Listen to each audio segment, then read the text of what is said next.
মা বাবার সঙ্গে দুর্ব্যবহার করলে রুষ্ট হয় এই গ্রহ, বাধা আসে সাফল্য এবং উন্নতির পথে।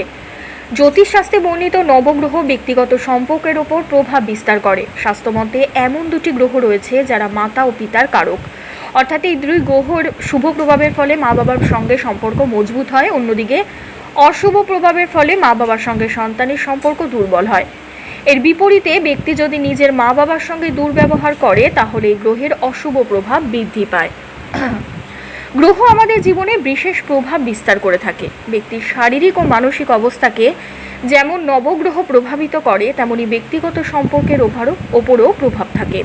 প্রতিটি গ্রহ কোনো না কোনো সম্পর্কের প্রতিনিধিত্ব করে। যেমন মঙ্গলকে ভাইয়ের কারক গ্রহ বলা হয়, আবার সূর্য পিতা ও চন্দ্র মায়ের কারক গ্রহ। গ্রহের শুভ পরিস্থিতি সংশ্লিষ্ট সম্পর্ককে মজবুত করে, আবার গ্রহ অশুভ পরিণাম প্রদান করলে সম্পর্কেও নানান সমস্যা দেখা দেয়।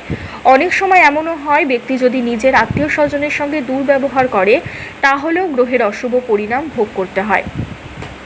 জ্যোতিষশাস্ত্রে উল্লেখিত নবগ্রহের মধ্যে দুটি গ্রহ মা ও বাবার সঙ্গে সম্পর্কযুক্ত।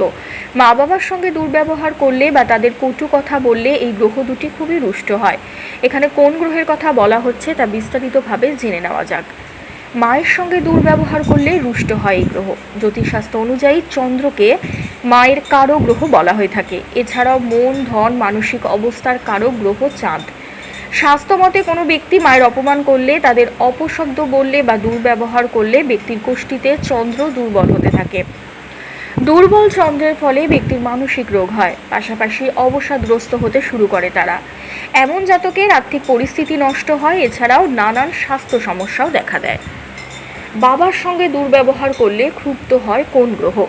জ্যোতিষশাস্ত্রে সূর্যকে পিতার কারক গ্রহ বলেই মনে করা হয়। একদিকে সূর্য মজবুত হলে যেমন বাবার সঙ্গে সম্পর্ক উন্নত হয়, অন্যদিকে তেমনি কেউ যদি বাবার সঙ্গে দুর্ব্যবহার করে তাদের কোষ্ঠীতে সূর্যের পরিস্থিতি দুর্বল হতে থাকে। সূর্য পিতা ছাড়াও তেজ, শক্তি, মান সম্মান, পদ প্রতিষ্ঠা, উন্নতির কারক গ্রহ। স্বাস্থ্যমতে যে ব্যক্তি বাবার সম্মান করে না, তাদের সঙ্গে দুর্ব্যবহার করে, তারা জীবনে কখনোই সাফল্য লাভ করতে পারে না।